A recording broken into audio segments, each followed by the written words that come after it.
Godzilla is my favorite film franchise to watch of all time, and I truly mean that. Not Star Wars, not The Godfather, but no, Godzilla is my favorite to watch. And this you should have been able to tell as my channel is all branded around his content. See, Godzilla has been a franchise I've been watching since I was really young. From the goofy ones to the downright horrifying ones to the really bad ones. I enjoy almost every single one of them. So you can understand the excitement I had when I saw that Toho was producing a brand new reboot of the franchise that was supposed to take the franchise back to its roots, like Shin Godzilla did a couple years ago. But as you could see in the Godzilla Analog Horror Series review, I was a little weary of this factor because I know they have tried this in the past, but it hasn't exactly worked always. Some films in the franchise have tried to replicate the horror effect of the first film, with almost all of them falling completely flat and falling right back into the goofy monster movie tropes that most of the films have used. But I truly think this film has nailed that feeling that we have been missing for years upon years in these Godzilla films. It's the monster we all know and love, brought back to be a villain once again.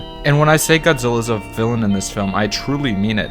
This is one of the maybe 3 Godzilla films where I say Godzilla is truly the villain, that being the original and Shin Godzilla. And when I say this film is tense, I truly mean that. This is not a goofy film whatsoever.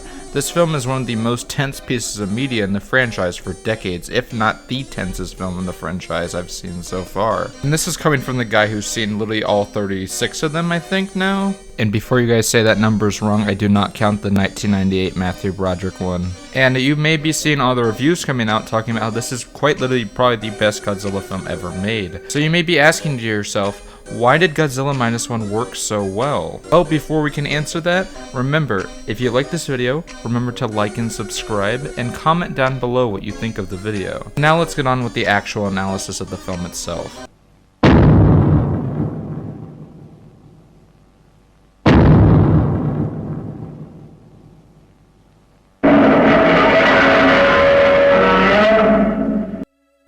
Nuclear destruction is one of the most horrifying things you can think of.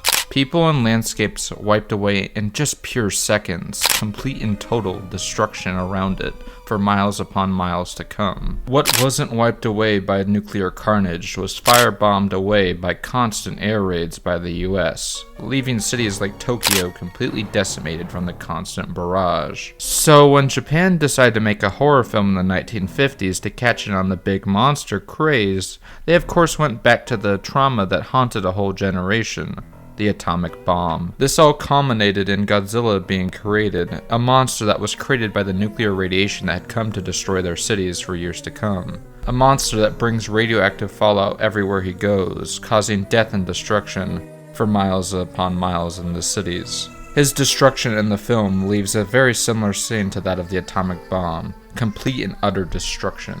So color me surprised when this horrifying subject matter became extremely kid-friendly, to the point that the original message of the films got completely and utterly lost over the years. Almost all the resemblance of the original horrific ideas left about 6 movies into the franchise, and the movie's shocking tales of atomic destruction began to focus more on selling toys and showing big monsters fighting one another. See, I love these films.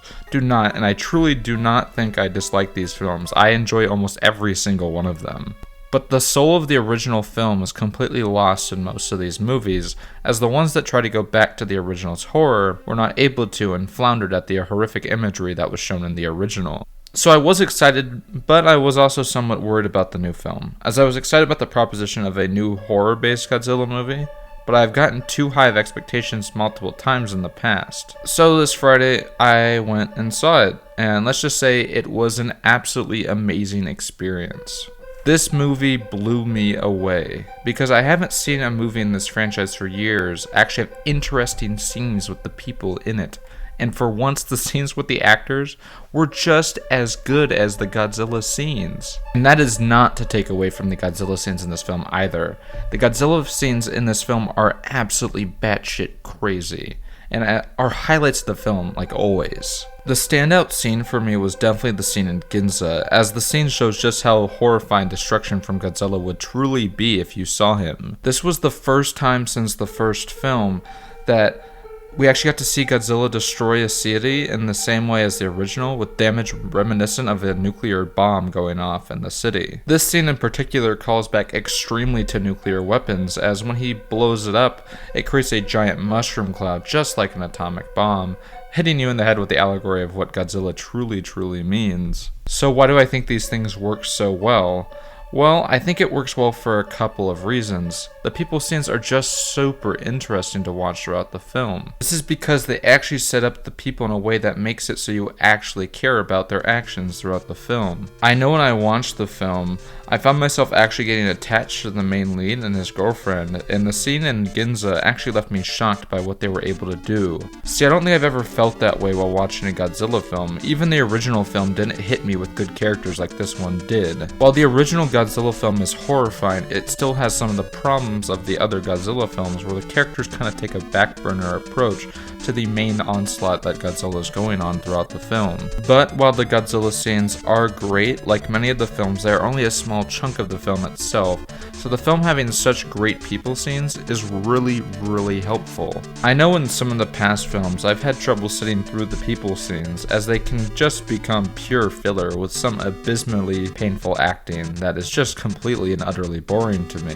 For example, a lot of the films in the Showa era of Godzilla had this major problem where the plot lines of the film were just essentially filler to get in between the Godzilla scenes that they had filmed, and essentially just made to reach the length of the film. But the people scenes in this film keep you extremely engaged throughout it. It also helps that this film has many wonderful landscapes for many of the scenes. One of the standouts is a war-torn Tokyo, which they make look like it's completely and utterly decimated, like it would have been after World War II. Because see, back in World War II, Tokyo got completely decimated by US firebomb raids, and I think they did a really good job of portraying that in the film, as there's literally nothing left when he goes back to the city for the first time. Then let's get on with the Godzilla scenes of the film, which are some of the best of the franchise so far. See, I really loved Godzilla's design in this film, as I think it looks like a mixture of all the designs so far, with the grit of the early Showa era, the almost cat-like look of the Heisei era, and the size and stature of the Millennium era. The VFX of the Godzilla scenes are just exceptional, with many of the scenes looking better than something I would see in some of the Hollywood films that came out this year. Just completely outstanding effects that stand out in the film, causing the scenes with Godzilla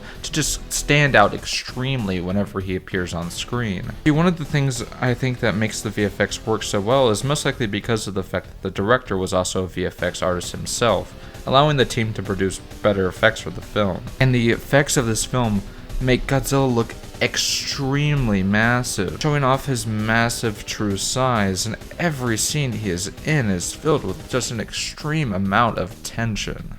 It also helps that every scene with Godzilla is extremely well paced. You fear Godzilla in this film. From the very first scene, Godzilla is a horrifying creature that brutally onslaughts people and shows just how horrifying this monster can be in this franchise. And the final thing that I think really makes this film work is the actual plotline itself. See, the plot follows a failed kamikaze pilot who witnesses a group of mechanics getting killed by a 30-foot tall dinosaur on Odo Island. But when he returns to Japan, he is shunned by society for his failing to die in a kamikaze. But unknown to Japan, the US's nuclear bomb testing mutates the dinosaur into Godzilla, who begins tearing apart military ships, and the main character's boating group is sent to kill it, but of course fail miserably in the process, because they find out that Godzilla in this film has a new terrifying ability that he hasn't had in any of the films in the past. He can completely regenerate from nothing. Godzilla then goes and of course creates havoc in Tokyo as always, and it's their job to take down the new threat. And this plot, even though it's something that we've seen in so many other Godzilla films, the way it's all set up and made so you actually care about the characters, it keeps you enthralled the whole time. It's almost like a similar plot to the original, but it sticks to something completely new at the same time. This film has a lot of homages to the first film, but it also completely stays as its own thing throughout the runtime. But to reiterate my main points, I think that the film has a great plot, and it also is helped by extremely well done acting and characters, as long as really good Godzilla scenes that just keep this film all together and make it so it doesn't become just another Godzilla film that you could just see anytime. The Godzilla design for this film is also exceptional, almost at the same level as like something like Shin Godzilla, which I think also has an excellent monster design. The film keeps you completely enthralled as the horror of this film is just terrifying. Every scene with Godzilla is terrifying that he's in.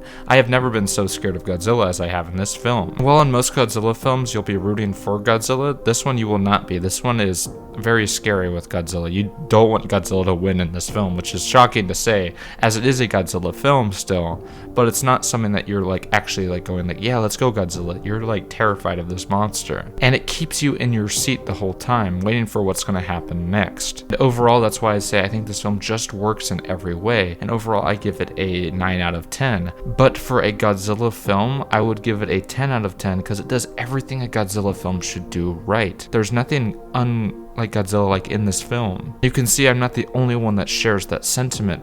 Almost all the critics are loving this film, which is unprecedented for a Godzilla film, by the way. Most Godzilla films are either panned or just ignored as another Godzilla film. So overall, I think this film just works great, and I hope that if you like this video, you'll let me know down below, and I hope you guys all have a wonderful, wonderful week. I hope you guys have a great time, and I'll see you guys next week. I hope you guys enjoyed, and bye-bye.